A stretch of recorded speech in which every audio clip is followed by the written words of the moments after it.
તુચ્છ છે તો એની પાછળ પપ્પાનો બહુ મોટો પ્લાન હોવો જોઈએ, અને બહુ મોટો પ્લાન છે માટે જ આ કામ સોંપ્યું છે. એટલે બહુ વિચાર કરતા કરતા વિચાર કરે છે કે એક સોનામોરની અંદર શું આવી શકે જેનાથી ખંડ ભરાઈ જાય. અને એણે વિચાર્યું કે 15, 20, 25 મીણબત્તીઓ આવી જાય અને લઈ આવો 20 મીણબત્તીઓ. બાપા સાંજે જોવા માટે આવવાના હતા. એ આવતા પહેલા બાપાએ કહી દીધું કે 10 મિનિટમાં હું આવું છું. અને એણે 10 દિશાઓની અંદર 2 મીણબત્તીઓ મૂકી દીધી અને પ્રકાશ હોલની અંદર થઈ ગયો. બાપા આવે છે.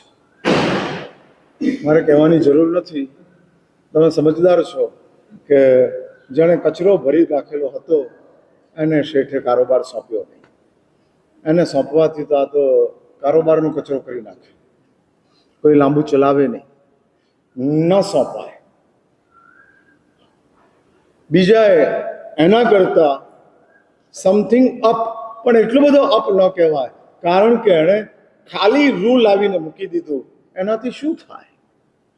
પણ ત્રીજાએ ઇન્વેસ્ટ કર્યું અને ઓછી વસ્તુઓની અંદર આખો રૂમ ભરી દીધો, પ્રકાશથી રૂમ ભરી દીધો. બાપાએ સંપૂર્ણ જવાબદારી એ છોકરાને સોંપી દીધી અને પોતાનો વ્યવસાયને આગળ વધારવા માટેનું સુકાન છોકરાને આપી દીધું. શાસ્ત્રો આ દ્રષ્ટાંત આપીને આપણને કહે છે કે આપણને આ માણસ તરીકેનું જે જીવન પ્રાપ્ત થયું છે એ ખાલી ખંડ જેવું છે. અને જે તમારી પાસે જીવન છે એ તમારી સંપત્તિ છે. એક સોનામર ઇઝ ઇક્વલ ટુ લાઈફ. હા, ઇઝ ઇક્વલ ટુ લાઈફ. અને મળેલો સમય ઇઝ ઇક્વલ ટુ ખંડ. જે આપણને સમય પ્રાપ્ત થયો છે, અવકાશ. હા ભાઈ, મોટામાં મોટી ચીજ સમય છે. તમને ખબર છે, એવું કહેવાય છે કે વિશ્વની અંદર દરરોજ દર 24 કલાકની અંદર 4 લાખ માણસોનું મૃત્યુ થાય છે. હા, હું તમારા આંકડા બોલું છું. આખા વિશ્વની અંદર 8 અબજનું જે માનવ વિશ્વ છે, 800 કરોડ લોકો આ ધરતીની ઉપર અત્યારે શ્વાસોચ્છ્વાસ લઈ રહ્યા છે. એમાંથી દરરોજ 4 લાખ મૃત્યુ પામે છે, એવરી ડે. એમાં વળી પાછા સંશોધન કરતા એ લોકો એમ કહે છે કે 1.5 લાખ એવા છે કે રાત્રે ઊંઘે છે, સવારે ઉઠતા જ નથી. 4 લાખમાંથી 1.5 લાખ. હા, દિવસની સેકન્ડો કેટલી? 8600. 8600 સેકન્ડ છે, અને એ 8000 સમથિંગ એટલી છે. અને 8600 સેકન્ડની અંદર 4 લાખ માણસો જાય છે. એટલે એવરેજ દર સેકન્ડની અંદર 1.5 ચાલતા જાય છે. હવે આ મૃત્યુ આવતું જાય છે. માટે જ મોટામાં મોટી આ જીવનની જો ઉપલબ્ધિ હોય તો તે આપણને પ્રાપ્ત થયેલો સમય છે. એટલે ખંડ ઇઝ ઇક્વલ ટુ સમય, જીવન ઇઝ ઇક્વલ ટુ સંપત્તિ. સમય પ્રાપ્ત થયો છે, સંપત્તિ પ્રાપ્ત થઈ છે. જીવન મીન્સ વોટ? કઈ ચીજ જીવન છે? એઝ સચ આપણે જીવનને કઈ રીતે ઇન્ડિકેટ કરી શકીએ છીએ? તો હું એની તમને એક પેરામીટર્સ આપી દઉં છું. તન, મન અને ધન ઇઝ ઇક્વલ ટુ જીવન. શરીર તંદુરસ્ત હોવું જોઈએ, આ જીવન છે. આ જીવન છે. જન્મતાની સાથે જ જે મેન્ટલી રિટાર્ડેડ હોય, જન્મ થઈ ગયો છે પણ મગજનો વિકાસ જ નથી થયો, મેન્ટલી રિટાર્ડેડ, એવા કંઈક બાળકોને લઈને મમ્મીઓ અમારી પાસે આવે છે. ઉંમર હોય છે 22 વર્ષની અને વિકાસ હોય છે 2 વર્ષનો, કારણ કે મેન્ટલી રિટાર્ડેડ. બહુ ધીમો જીવનનો વિકાસ થતો જાય છે, સમજનો વિકાસ થતો જાય છે. એટલે તન તંદુરસ્ત નથી, તન નાદુરસ્ત છે જન્મથી જ. કોકને જન્મથી પોલિયો હોય છે, કોકને જન્મથી હાર્ટના પ્રોબ્લેમ હોય છે, કોકને જન્મથી જ ચશ્માના એટલા મોટા નંબરો હોય છે. એટલે આ જન્મની સાથે આવનારા બાળકનું ગત જન્મોના અશાતા વેદનીય કર્મ તો ખરા જ, પરંતુ એની સાથોસાથ મમ્મીઓની કેટલીક લાઈફસ્ટાઈલ પણ આવનારા સંતાનના શરીરને કે આરોગ્યને ડેમેજ કરે છે. કે આજનું તબીબી સાયન્સ એવી વાત કરે છે. અમારે ત્યાં તો ભગવાન ભદ્રભાવ સ્વામીજી મહારાજે કલ્પસૂત્રની અંદર 4થા નંબરના પ્રવચનની અંદર, જો તમે સાંભળતા હો તો, એ 4થા નંબરના પ્રવચનની અંદર મહારાણી ત્રિશલા પોતાના બાળકને ગર્ભની અંદર રાખેલો છે અને સગર્ભા ત્રિશલા કેવી રીતે રહે છે અને એની અંદર સગર્ભા ત્રિશલાને એમની કુલ મહત્રાઓ, એટલે સગર્ભા ત્રિશલાની દાદી જેવી કુલ મહત્રાઓ વારંવાર સલાહ આપે છે. બહુ દોડીશ નહીં, બહુ હસીશ નહીં, બહુ રડીશ નહીં, બહુ વાતો કરીશ નહીં, અને આ બધી સલાહ આપે છે કારણ કે પેટમાં રહેલા બાળકની ઉપર મમ્મીની તમામ રહેણી જીવનશૈલી એની સૌથી વધુ ઇફેક્ટ પેટમાં રહેલા બાળકની ઉપર પડે છે. હા, અને એકદમ એડજોઇનિંગ, બહુ નજીકની અંદર હોય છે અને ગ્રોથ થતો જાય છે. માટે હવે આપણે ત્યાં ગર્ભ સંસ્કાર વગેરેની અંદર થોડી અવેરનેસ આવી છે, સમજ પેદા થઈ છે. અને એવું કહે છે તબીબી સાયન્ટિસ્ટો, ગર્ભકાલથી માંડી અને 5 વર્ષ સુધી તમારા સંતાનની તમે બરોબર કેર કરી લો, આખી જિંદગી તમને નિરાંત છે. પ્રેગ્નન્સીથી માંડીને 5 વર્ષ જે તમારા હાથમાં 100% છે. પેટમાં રહેલા બાળકને તમે જે ખવડાવશો એ જ ખાશે, તમે જે વિચારશો એ જ વિચારશો.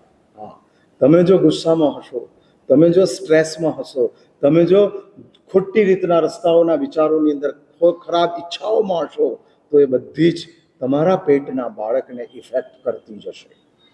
કારણ તમે અને તમારું બાળક એટલે માં અને દીકરો બહુ બહુ કનેક્ટેડ છે, બહુ કનેક્ટેડ, જોડાયેલા છે. એટલે આપણે તેમ કહેવાય છે, એટલે હું કહું છું તન તંદુરસ્ત જોઈએ. હા, કોક કહે છે તન તંદુરસ્ત એટલે તન મજબૂત તંદુરસ્ત જોઈએ, મન મોટું જોઈએ, ધન મધ્યમ જોઈએ. તન નાનું, મન મોટું અને ધન મધ્યમ, એનું જીવન સુખી. તન નાનું,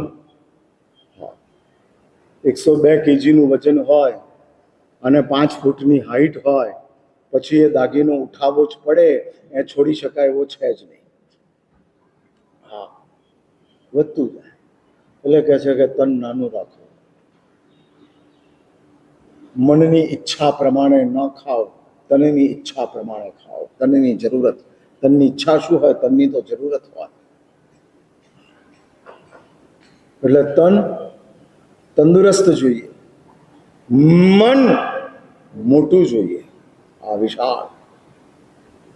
કશું આપી દેવાનું નથી, કશું લઈ જવાનું નથી, બધું જ અહીંયા છે, પણ મન મોટું રાખતા છે. વિશાળ મન આપણી પાસે હોય, આ મોટું મન.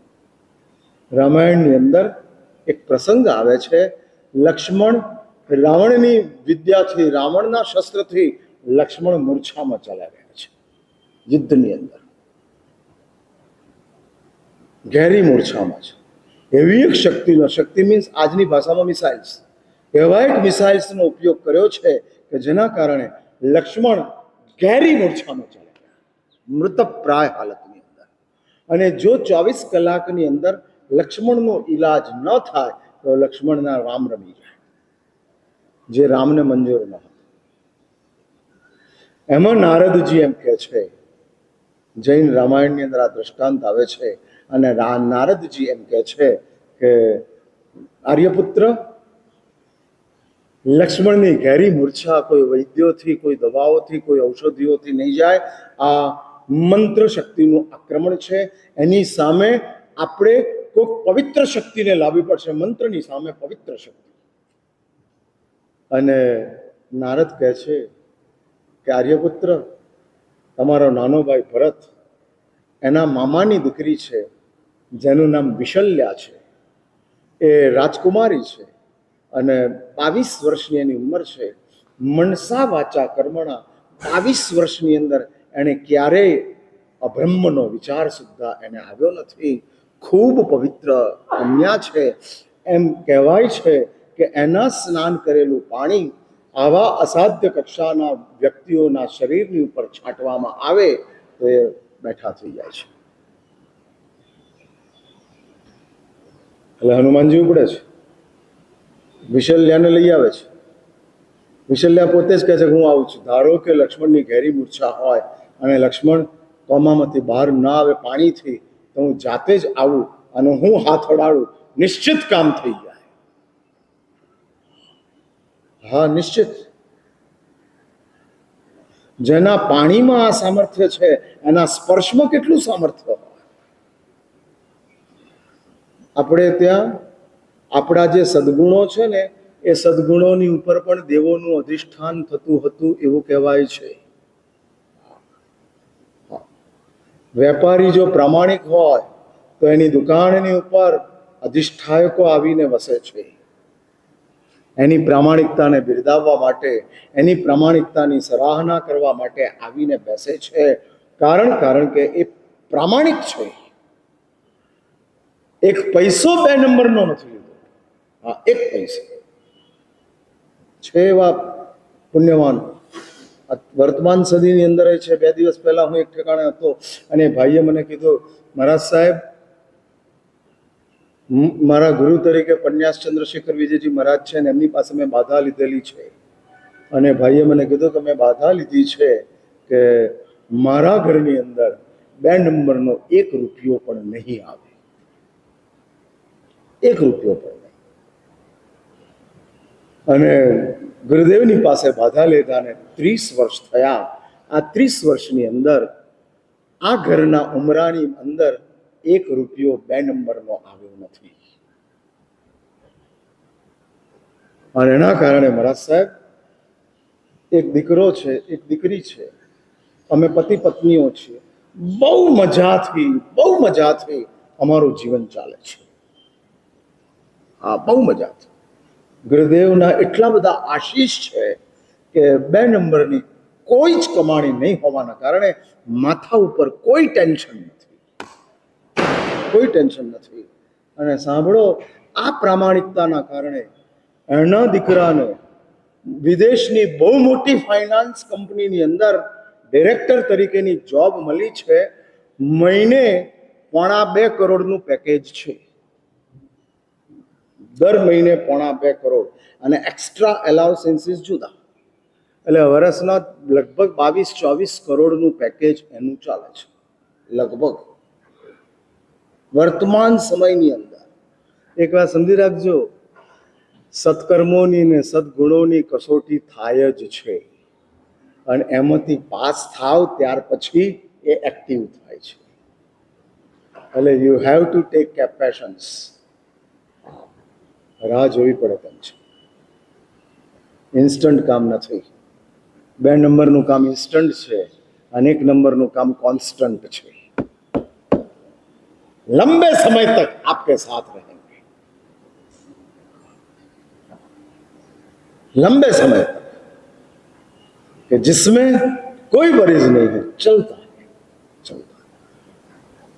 हाँ, હું એ કહેવા માંગુ છું કે આપણા જે સદગુણો હોય છે એ સદગુણોની ઉપર પણ દેવોનું અધિષ્ઠાન છે. એકલા મંદિરોમાં જ દેવ અધિષ્ઠાયકો હોય એવું નથી. તમારા સદગુણોની ઉપર પણ અધિષ્ઠાયકો હોય. એ વફાદારીની સાથે સદાચાર હોય, એ વફાદારીની સાથે સચ્ચાઈ હોય, એ વફાદારીની સાથે બ્રહ્મચર્ય હોય, તો દેવો ત્યાં આવીને બેસે છે.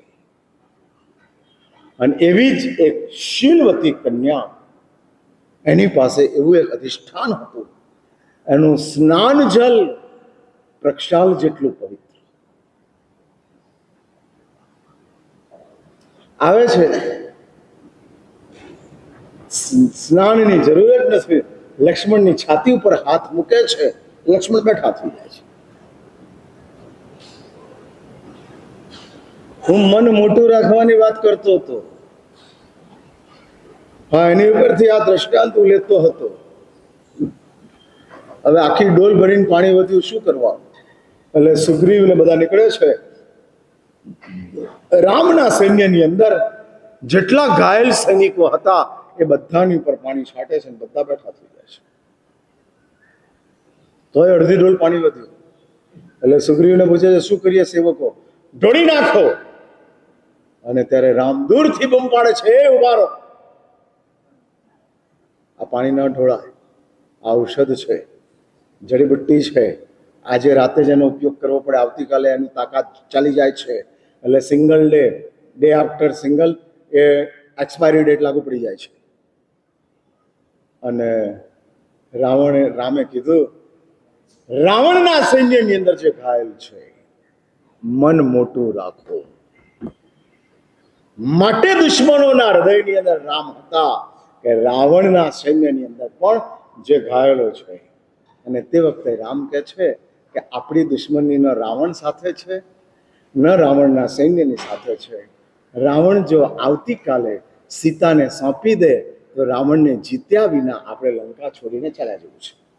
આપણે કોઈ લંકા જીતવા આવ્યા જ નથી, સીતાને લેવા આવ્યા છીએ. હા, સીતાને મેળવવા માટે. અને અન્યાયથી સીતાને રાવણે પકડ્યા છે, માટે એની સામે સંઘર્ષ છે. એટલે આ વિઝન એકદમ ક્લિયર છે, એકદમ ક્લિયર. ફરી યાદ કરો, તન તંદુરસ્ત જોઈએ, મન મોટું જોઈએ. કોઈ લઈ જાય, કોઈ છુપાવી દે, મોટું રાખો. નાની નાની બાબતોની અંદર, સંઘર્ષોની અંદર જવાની વાત છોડી દો. સંઘર્ષ અને સંકલેશ આપણા ભાવિ માટે બહુ મોટો ખતરો ઊભો કરે છે. મનમાં જે બેચેની ચાલ્યા કરે ને એને સંકલેશ કહેવાય, અને જાહેર થઈ જાય એને સંઘર્ષ કહેવાય. મનમાં તમારા પરિવારના કોઈ સ્વજન માટે અંદર ખાને તમને બેચેની છે, આવો છે, આવો છે, આણે મારી સાથે વિશ્વાસઘાત કર્યો, આણે મારી સાથે દુર્વ્યવહાર કર્યો, આણે મારી ઉપેક્ષા કરી, આ મારું ધ્યાન નથી રાખતા, અને મનમાં જે ચાલ્યા કરે છે. બોલી શકાય એવું નથી, વ્યવહાર ના પાડે છે, અને અંદર ખાને બેચેન છે. આવું આમ ડ્યુઅલ કેરેક્ટરશીપ ચાલે છે. કારણ કે જે અંદર છે એ બહાર આવી જાય તો વ્યવહાર અને રિલેશનો બધા તૂટી ફૂટીને ખલાસ થાય તેવા છે. માટે આ સંકલેશો ચાલે છે. અને શાસ્ત્રો એવું કહે છે, સંઘર્ષોથી નારક મળે છે, સંકલેશોથી તિર્યંચની દુનિયા મળે છે. સંઘર્ષ કરો, મારામારીઓ કરો, યુદ્ધો કરો, હિંસા કરો, આ સંઘર્ષ છે. અને આ સંઘર્ષ નારકની અંદર આપણને લઈ જાય છે. તો સંકલેશ કે બહુ સારી ચીજ નથી, પશુઓની દુનિયામાં ફેંકી દે છે. અને બીજી એક વાત સમજી રાખજો, નારકમાં એક જ વાર જવાનું છે, વળી પાછા બહાર. પશુઓની દુનિયામાં ગયા પછી બહાર આવવાના રસ્તા આપણી પાસે જડતા જ નથી. હા, નારક બનીને માણસ થઈ શકાય, વાઘ બનીને વળી પાછા માણસ થવું દુષ્કર છે. એટલે વાઘ મરીને કૂતરો થાય, કૂતરો મરીને બિલાડી થાય, બિલાડી મરીને ઉંદર થાય. હા, એ ચાલતું જાય. જેનો તમે શિકાર કર્યો છે એવા જ શિકાર તરીકે તમારો જન્મ થવાનો છે. શિકારી આજે છો, આવતીકાલે શિકાર બની જશો. હા, કુદરતનો છે ન્યાય સનાતન, આપ્યું તેવું મળશે, વાવ્યું તેવું લણશે. जैसा आपने बोया है वैसा बाहर आएगा. हाँ, बाहर आएगा. એટલે જે આપશો એ જ મળવાનું છે, એ જ મળવાનું છે. એટલે અમે કહે છે ને, ગામડાઓમાં કોઈ અજયનું ને ત્યાં ગુજરી વરવા માટે જઈએ ને, અને અમે એમ કહીએ કે રોટલો છે ને લુખ્ખો છે, અમે કહીએ કે અમારે ચાલશે, તો પેલા અજૈન લોકો એમ કહે કે ન ચાલે મહારાજ, અતિથિને લુખ્ખો રોટલો આપીએ તો આવતા ભાવમાં અમને લુખ્ખું ધાન મળે, ઘી તો નાખવું જ પડે. જે આપશો એ જ મળશે.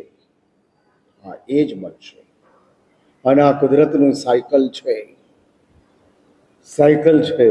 જે છોડ્યું છે એ જ પામવાનું છે. હા, એ જ. જો તમે કોકને દુખી કર્યા છે તો તમારે દુખી જ થવાનું છે. માટે જ મન મોટું કરી નાખો. નાની નાની મેટરોની અંદર ખોટા સંકલેશો, સંઘર્ષોની અંદર જવાનું છોડી દો. બહુ મજા નથી. હા, બહુ મજા નથી. કે જે સંકલેશો ટેમ્પરરી છે, લાંબો સમય ચાલવાના નથી. અને એવા આપણા જીવનની અંદર ચાલતા હું ઘણી વાર કહેતો હોઉં છું, પૂજાની લાઈન લાગી છે અને કોક તમને ઓવરટેક કરીને જાય છે. હવે તમે એને અટકાવી શકો એમ નથી, અને ચાલે જાય છે. શું કરવું? ખુશ રહેવું કે અંદરથી દુઃખી થવું? હું પૂછું છું, શું કરવું? એ ચાલ્યો નહોતો ગયો તે વખતે જે ભગવાન માટેનો તમારો સદભાવ કે શ્રદ્ધા હતી, એ જ સદભાવ કે જ શ્રદ્ધા એ ચાલ્યો ગયો પછી આપણી ટકે કે ન ટકે? ભાઈ, સમગ્ર વર્ષની પૂજાનું સંપૂર્ણ પરિણામ આ 2 સેકન્ડ, 1 સેકન્ડ, 1 મિનિટની અંદર નક્કી થાય છે. હા, એટલે ફાઇનલ રિઝલ્ટ આવી કોઈ ભૂમિકાની અંદર ફાઇનલ થાય છે. આવી ભૂમિકાની અંદર, હા, નાનકડી મેટરોની અંદર, બહુ નાની મેટરોની અંદર કરોડોનું દાન કરનારા આપણે શાકવાળાના 50 રૂપિયા ન આપી શકતા હોઈએ તો આપણું કરોડોનું દાન શૂન્ય છે.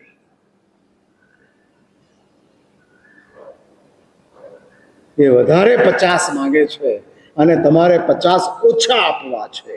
એમાં તમે એની સાથે 10 મિનિટને માટે ઝઘડો કરો, એની સાથે બોલાચાલી કરો. શાસ્ત્રો એવું લખે છે કે કરોડોનું દાન 50માં ડૂબી ગયું.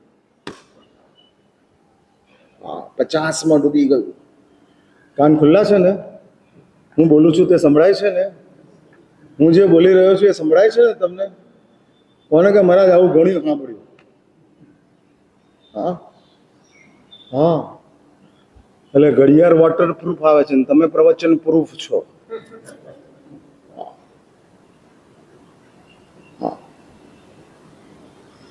સુધરવા માટે સાંભળતા જ નથી, માત્ર સાંભળવા માટે સાંભળીએ છીએ. હા, સુધરવા માટે આપણે સાંભળતા જ નથી. નક્કી કરીને આવ્યા છીએ કે 1 કલાક મહારાજને સાંભળવાના છે. હવે આપણે બોલાવ્યા છે શનિ રવિ 2 દાડા, અને એમાં આપણે જ ના જઈએ તો કેમ હાલે? હા, એટલે હું ટ્રેક રેકોર્ડ જાણવા માંગુ છું.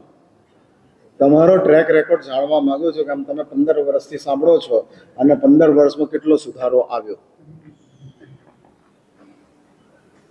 હા, એ ટ્રેક રેકોર્ડ આપણે જાણવો છે. જે કોઈ તમારા જે કોઈ કમનસીબીઓ હતી કે કમજોરીઓ હતી એની અંદર કોઈક ઘટાડો, અથવા તો ઘટાડો ન થયો તો એની અંદર કોઈક આપણને ઊભી થયેલી વેદનાઓ. હા, એટલે માથું હોય તો થાય, નહીં તો થાય જ નહીં. હા હા, તમે છે ને તો પેલા લોખંડને હેમરિંગ કરો ને તો વળે, પણ માટીમાં હેમરિંગ કરો ને તો ખભો દુખી જાય.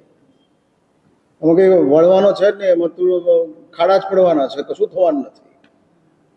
એટલે અમારું તો હવામાં હેમરિંગ ચાલે છે. હા, હવામાં આમને આમ હથોડા મારે રાખીએ છીએ, નથી લોખંડ ને નથી માટી, શું છે એ જ સમજાતું નથી. હા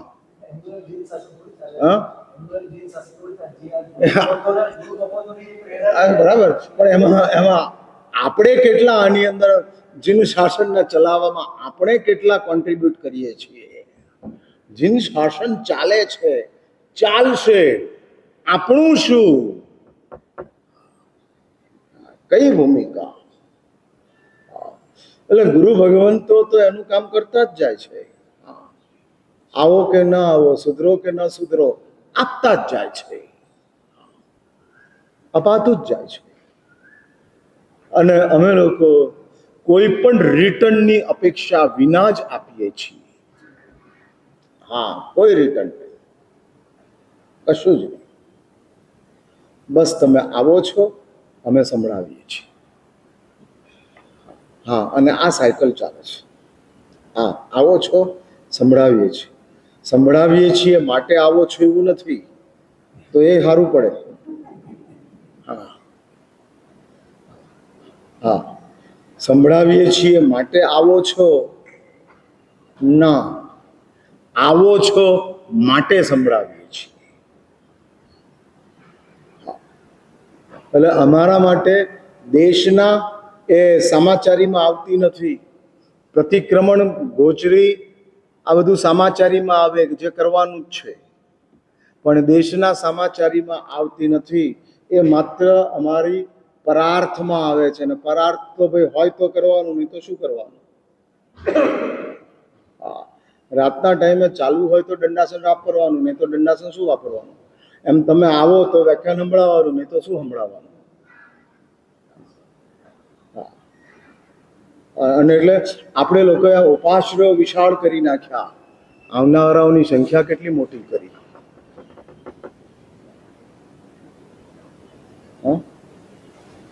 અને સુરતની અંદર બધા પાસરા મોટા. લોકો મને કહે મારા સાહેબ ચોમાસામાં ભરાઈ જાય છે.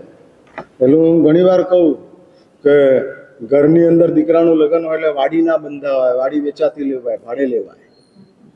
તમે કહો કે મારી દીકરાના લગ્ન છે અને માટે હું વાડી બનાવી દઉં, ના બનાવાય, મૂર્ખ કહેવાય.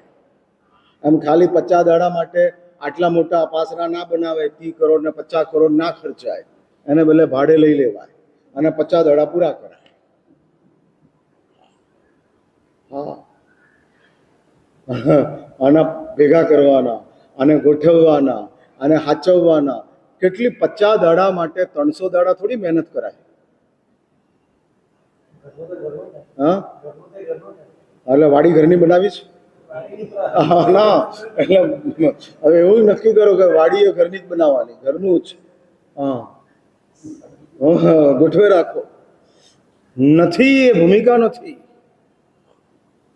જો આપણી વાસ્તવિકતા જ આવી હોય કે માત્ર 50 દિવસના ચતુર્માસો થઈ ગયા હોય તો વિશાળ ઉપાશ્રયો બનાવવા અપ્રસ્તુત છે. સંઘની સંપત્તિનો દુર્વ્યય છે, દુર્વ્યય. હા, વિશાળ બનતા જાય. હા, એટલે આવા મોટા ઉપાશ્રય હોય ને, એમાં રહેનારો સાધુ આ બાજુ એક રહેતો હોય ને બીજી બાજુ ક્યાંક હોય ને, તો સવારથી ત્યાં સુધી 1 કિલોમીટર અપાસરામાં જ હાલી નાખે. હા, એવું એટલા વિશાળ, મોટા, અને વળી પાછા કોમ્પિટિશનો ચાલતી જાય. આમનો ઉપાશ્રય છે તો અમારો કેમ નહીં, આમનો છે તો અમારો કેમ નહીં, અનેક સાથે. એટલે વૈસુમાં તો ઉપાશ્રયની સોસાયટી છે, શ્રાવકોના એપાર્ટમેન્ટ ને ઉપાશ્રયના બંગલાઓ, અને એટલા ઉપાશ્રય 1 કિલોમીટરના વિસ્તારની અંદર ગોઠવાઈ ગયા. હા, દરેક ગચ્છના, દરેક પક્ષના, દરેક સમુદાયના અલગ અલગ ઉપાશ્રયો આવતા બનતા ગયા. અને કમનસીબી તો એ છે કે અમે તો ઉપદેશ આપીએ પણ તમે અક્કલનો ઉપયોગ નથી કરતા. હા હા, બોલવા બેઠો છો, થોડું બોલી લેવા દો કે આ કરાય કે ન કરાય, આવું થાય કે ન થાય. આટલી નજીકની અંદર આટલા મોટા ઉપાશ્રયો બનાવવા કેટલા વાસ્તવિક છે, કેટલા વાસ્તવિક છે. અને મને છે ને થોડું આમ કડવું બોલવામાં બેચેની થતી નથી, કારણ કે હું ચંદ્રશેખર મહારાજનો ચેલો છું. હા, એટલે મારા ગુરુદેવને જેને સાંભળ્યા હોય એ લોકોને ખબર છે કે કોઈની સહેજ શરમ એમણે રાખી નથી, અને માટે તો આજે એમનો શૂન્યાવકાશ વધુમાં વધુ દેખાય છે. હા, વધુમાં વધુ, ક્યાંય જડતું નથી. એટલે હું એ કહેવા માંગુ છું, આપણી પાસે જો મન મોટું, વાત આપણી ત્યાંથી ચાલુ થઈ નહીં આવી, ઉપાશ્રય મોટા સુધી આવી ગયા. હા હા, અહીં તો ભૂમિ કહે છે ઉપાશ્રય મોટા છે, મન નાના છે. હા, નાના મન છે, મોટા ઉપાશ્રય. હા, 200 સાધુઓ આવી શકે એવા ઉપાશ્રયો હોય, પણ 5 સાધુથી વધારે આવે જ નહીં, કારણ કે મન નાના છે, ઉપાશ્રયો મોટા છે. અને એવી એક સ્થિતિના સર્જન થઈ ચૂક્યા, બનતા ગયા. અને એ જ ભૂમિકાની અંદર એટલે આ જે સ્થિતિ છે, માટે જ જો મન મોટું થાય, એટલે રામ એમ કે છે આપી દો અને પહોંચાડી દો. ફરી યાદ કરો, તન તંદુરસ્ત જોઈએ. મન મોટું એટલે યાદ રાખવા માટે નહીં, ભૂલવા માટે. યાદ રાખે એમાં બુદ્ધિ મોટી કહેવાય, અને ભૂલે એમાં મન મોટું કહેવાય. જેની બુદ્ધિ મોટી હોય એ ઘણું યાદ રાખી શકે, અને જેનું મન મોટું એ ઘણું ભૂલી શકે. અને ઘણું ભૂલવું એ વિકાસ છે, ઘણું યાદ રાખવું એ ભટકવાનું છે. રખડે જ રાખે, રખડે જ રાખે, ખૂબ યાદ રાખ્યું, ખૂબ ભેગું કર્યું, હવે ખાલી કરવા માટે ભટકતો ભટકતો. બુદ્ધિ મોટી હોય એ સારી વાત છે, પણ મન તો મોટું હોવું જ જોઈએ, હોવું જ જોઈએ. તમને ખબર છે 10 વાર માફ કરે ને બાપ કહેવાય, 1000 વાર માફ કરે ને માં કહેવાય, અને કાયમ માફ કરે ને ભગવાન કહેવાય. 11મી વાર તો બાપોએ લાફો મારી દે, 10 વાર તને સમજાયા પછી સમજતો નથી, ઠોકી દે ચલ. એટલે 10 વાર માફ કરે તે બાપ છે, 1000 વાર માફ કરે તે માં છે, અને કાયમ માફ કરે તે ભગવાન છે. કાયમ. હા, ગઈકાલ રાતે ખાધેલું ને આજે તમે ભગવાનની પૂજા કરવા આવ્યા, ભગવાન માફ કરી દેશે, કરી લે. આજે વળી પાછા રાતે ખાશો અને કાલે પૂજા કરવા આવશો, વળી પાછા ભગવાન કહે છે કરી લે. માફ, માફ, માફ. અને અપરાધોને માફ કરવાનું સામર્થ્ય ભગવાનની પાસે છે, માટે જ ભગવાન છે. અને આપણે નાનકડી ભૂલ પણ કોઈની માફ નથી કરી શકતા, માટે જ સામાન્ય કક્ષાના જીવ છીએ. માટે જ માફ કરતા શીખો. 25 વર્ષથી તમારે ત્યાં નોકરી કરનારો નોકર એક દાડો ભૂલ કરે છે અને તમારા 500 રૂપિયા લઈ જાય છે, માફ કરતા શીખો. તમને કીધા વિના. ભલે એને સમજાવો કે દોસ્ત તું 25 વર્ષથી મારે ત્યાં હતો, જો મને તે 500 માગ્યા હોત તો હું 1000 આપત, પણ તું આ રીતે લઈ જાય, એમાં તારી વફાદારી માટે અમને શંકા ઊભી થાય છે. ફરી આવું ન કરતો, અમે તને માફ કરી દઈએ છીએ. હા, માફ કરી દઈએ છીએ. આ ભગવાનનો ધર્મ છે, આ ભગવાનનું શાસન છે. મંદિરમાં જઈને માળા ઘડવી એ ભગવાનનો ધર્મ નથી, ઘરમાં નોકરને માફ કરવો એ ભગવાનનો ધર્મ છે. અને જો આપણે માફ ન કરી શકતા હોઈએ તો 9 લાખ નહીં 9 કરોડ નોકર ગણવાથી આપણું કલ્યાણ થતું નથી. સંખ્યા વધતી જાય છે, પુણ્ય વધતું જાય છે, અને ભટકામણ ઓછી થતી જ નથી. માટે મન મોટું અને છેલ્લે ધન મધ્યમ, જેટલું જરૂરી હોય એટલું. હા હા, જરૂરી હોય, જરૂર છે એટલું નહીં, જરૂરી છે એટલું. જરૂરમાં તો કોઈ ડેડલાઈન આવતી જ નથી. હા, એટલે જરૂરમાં કોઈ ડેડલાઈન આવતી નથી, પણ જરૂરી કેટલું છે. જિંદગી સુધી જરૂરી માનવું, વર્ષ સુધી જરૂરી માનવું, મહિના સુધીનું જરૂરી માનવું, કે એક દિવસનું જરૂરી માનવું. અમને 1 જ ટંકનું જરૂરી કીધું છે. સાધુ તરીકે તને 1 ટંકની ગોચરી મળી જાય એટલે તારે પાછા આવી જવાનું. બપોરે મળશે કે નહીં મળે માટે બપોરની એ લઈ લો. હાજે એ લોકો ચોવિયાર કરતા હશે કે નહીં કરતા માટે હાજની એ લઈ લો. શાસ્ત્રોએ ના પાડી છે. સવારની ગોચરી એટલી જ લાવવાની કે સવારે પૂરી થઈ જાય, રાખવાની પણ નહીં, કશું જ રાખવાનું નહીં. આવતીકાલની તો ક્યાં વાત કરવી, બપોરની એ વાત નથી. હા, આ જરૂરી છે. આ એટલે તમારો નંબર ટંકમાં આવે, દિવસમાં આવે, મહિનામાં આવે, વર્ષમાં આવે કે જિંદગીમાં આવે, જરૂરીમાં ક્યાં તમારી ડેડલાઈન ક્યાં આગળ? એક ટંક. હા, ચલો 7 પેઢી બરાબર, 8મી માટે નહીં ભેગું કરવાનું. હાથ જોડો, હાથ જોડો, હાથ જોડો જલ્દી. હા, સ્ટીરિયો ટાઈપ જવાબ આપી દીધા, 7 પેઢી. અને તમને એવું જ લાગતું હતું કે મહારાજ આ વાતને સમજી લેશે, હું 7 પેઢીની બાધા આપું છું, ચલો નક્કી કરો. અને આવી 7 પેઢીની બાધા લે સુરતની અંદર, તો આવતીકાલે ખાડીપુરમાં બેહાલ થયેલા બધા પાછા તાજા માજા થઈ જાય. એટલા બધા સુરતની અંદર છે કે જેની 7 પેઢી નહીં 700 પેઢી તરી જાય એટલું ભેગું કર્યું છે.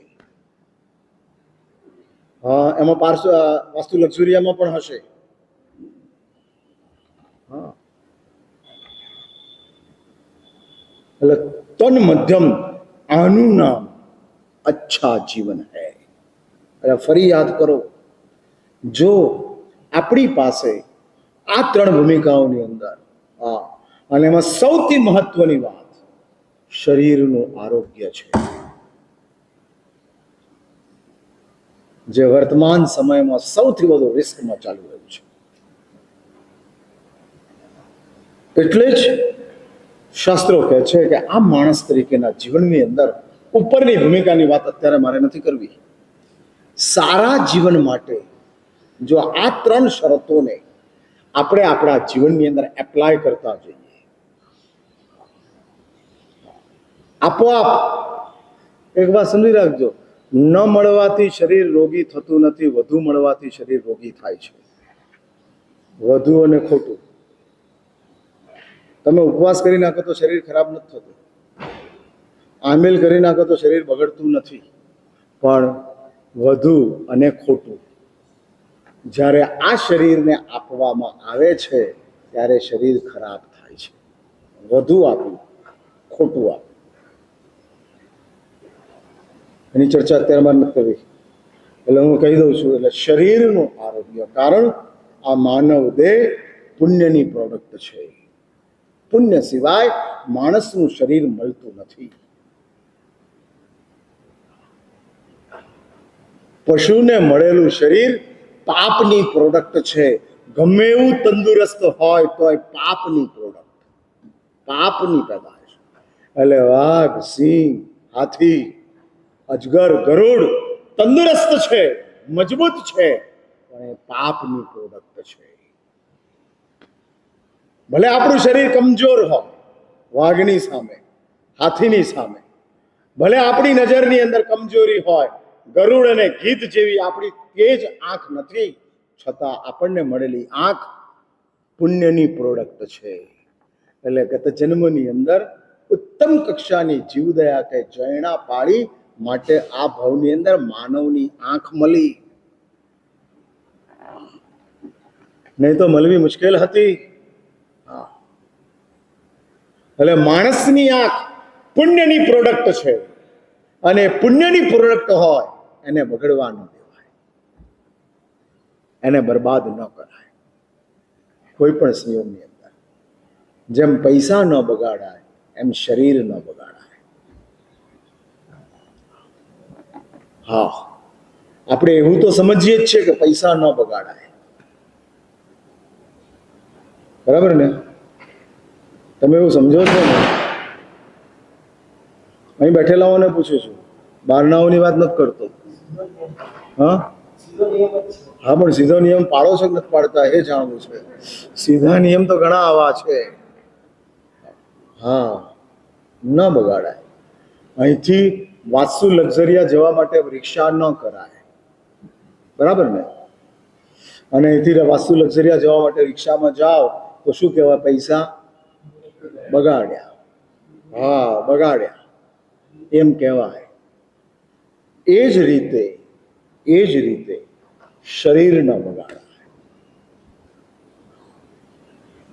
અને શરીરને કારણ શાસ્ત્રો કહે છે પુણ્ય સાથે જ લખલૂટ પુણ્ય ગયા જન્મોની અંદર કર્યું ત્યારે આ ભાવની અંદર માનવ દેહની ઉપલબ્ધિ થઈ. એટલે તન, મન અને ધન જેના જીવનની અંદર 3 શરતોની સાથે ગોઠવાયું છે એનું જ જીવન સારું જીવન છે. અને આવું સારું જીવન જો આપણે સત્કર્મોના પ્રકાશથી મળેલું છે. શાસ્ત્રો કહે છે નસીબ આપવાનું કામ કરે છે, સમજ વાપરવાનું કામ કરે છે અને શ્રદ્ધા છોડવાનું કામ કરે છે. ફરીથી આ 3 ત્રિપદી ફરી બોલું છું. નસીબ આપવાનું કામ કરે છે, આપતા જાય, આપતું જાય, આપતું જાય. સમજ વાપરવાનું સમજાવે છે. મળ્યું છે એટલે વાપરી નાખવું નહીં, વાપરતો રહે. હા, ઘરમાં 2 લીટર દૂધની જરૂર છે તો 10 લીટર ન મંગાવાય, ના વાપરવાનું છે. હા, એટલે વાસણ માંજવા કે દૂધ ન લેવાય, દૂધથી વાસણ માંજી નાખીએ, ના કરાય, વાપરવાનું છે. એટલે આપણી સમજ વાપરતા શીખવાડે છે. આપતા નસીબ આપે છે, નસીબથી મળે છે, સમજથી વપરાય છે અને શ્રદ્ધાથી ત્યાગ થાય છે. તમને એવી ખબર નથી કે ઉપાશ્રયની અંદર 5 કરોડ રૂપિયા આપશું તો આવતા ભાવની અંદર આપણને શ્રેષ્ઠ કક્ષાનું પુણ્ય પ્રાપ્ત થશે. પણ આપવું એ આપણી શ્રદ્ધા છે. એમાં કોઈ પ્લાનિંગ નથી, એમાં માત્ર પ્લેઝર છે. સમજમાં પ્લાનિંગ હોય, શ્રદ્ધામાં પ્લેઝર હોય. તમે આમ પ્લાનિંગ સાથે તમારી સમજ એનો ઉપયોગ કરતા જાઓ. પ્લાનિંગ સાથે 3 છોકરાઓના ફ્લેટ લેવાના છે તો 3નું નક્કી કરો કે પહેલા વર્ષે આનું, બીજા વર્ષે આનું, ત્રીજા વર્ષે આનું. આપણી ઇન્કમ આ પ્રમાણે છે, આપણી સમજ આ રીતે છે, આપણે આ રીતે ગોઠવવાનું. આનું નામ પ્લાનિંગ. હા, એટલે સમજ પ્લાનિંગ આપે છે, શ્રદ્ધા પ્લેઝર આપે છે, આનંદ. હા, મન થઈ ગયું અને વાપરી નાખ્યું. હા, મન થઈ ગયું, વાપરી નાખ્યું અને આપી દે લોકો એવી શ્રદ્ધાની સાથે. વાત નાની હોય છતાં એવી શ્રદ્ધા છે, લખલૂટ ખર્ચી નાખે. એટલે શ્રદ્ધા આનંદ આપે છે, સમજ પ્લાનિંગ આપે છે અને નસીબ આપે જ રાખે છે. પ્લાનિંગ જ નથી, આપતા જ જાય છે. હા, સાચું બોલો. આમ ભણ્યા વિના કરોડપતિ સુરતમાં કેટલા? જેટલા કરોડપતિ છે બધા ભણ્યા વિનાના જ છે. હા, સુરતમાં. અને અભણોએ કરોડપતિ થવું હોય તો સુરત આવવું. હા, એવો રૂલ બનાવાય. હા, બનાવાય એવો રૂલ. હા, ભણ્યા વિના કરોડપતિ થવાનો રસ્તો સુરતમાં મળે છે. એટલે અભણોની ઉપર લક્ષ્મી કૃપા ક્યાં કરે છે? સુરતમાં. હા, અભણ માણસોને એટલે 8 ચોપડી ભણેલા, 10 ચોપડી ભણેલાઓ કરોડોનો વ્યવસાય કરી નાખે છે. ચોપડા હોતા જ નથી, ચિઠ્ઠીઓ જ ચાલે છે. હા, હા, અને 2 નંબરમાં કામ થાય. બરાબર ને મોન્ટુ? હા, હોતું જ નથી. હા, કશું જ. અને બધું હાલતું જાય છે. અબજો અબજો અબજોનો વ્યવહાર ખાલી પેન્સિલની ચિઠ્ઠીઓ ઉપર ચાલે છે. એમાં કંઈકની ચિઠ્ઠીઓ આ પૂરમાં પલળી ગઈ. હા, લક્ષ્મી પલળી ગઈ, ચિઠ્ઠી ગઈ, વાત પૂરી થઈ ગઈ. હા, એટલે કોઈ રેકોર્ડ નથી, કોઈ ઇન્કમ ટેક્સનું રિટર્ન નથી, કોઈ પેન કાર્ડ નથી, કશું જ નથી ને અબજોપતિઓ બેઠા છે. એટલે સુરતની આ વિશેષતા ધરતીની કમાલ છે. સુરત ને નવસારીની આ કમાલ છે. ડફોળો કરોડપતિઓ છે અને ભણેલાઓ 1000 કમાય છે. હા, એને ત્યાં નોકરી કરે છે ભણેલાઓ. અભણો માલિક છે ને ભણેલાઓ નોકરિયાત છે. આ સુરતમાં ચાલે છે. એટલે નસીબ આપે છે, ભણેલાઓને જ આપે એવું નહીં. આ 8 ચોપડી ભણેલો ગુજરાતનો ગૃહપ્રધાન છે. હા, ગુજરાતના ગૃહમંત્રી 8 ચોપડી ભણેલા છે. અને હું નથી બોલતો, જાહેર આખી દુનિયા કહે છે. એમાં મારી વાત નથી. પણ એટલે ગુજરાત આખાને ચલાવવાનું કામ કરે છે. હા, જ્યાં પાણી આવ્યું ત્યાં પહોંચી ગયા હર્ષસંઘવી. બધાને આશ્વાસન આપી આવ્યા અને આપી આવીને કહી દીધું કે આપણે આ કામ કરી નાખશું. એટલે વાત પૂરી કરું છું. જો આપણી પાસે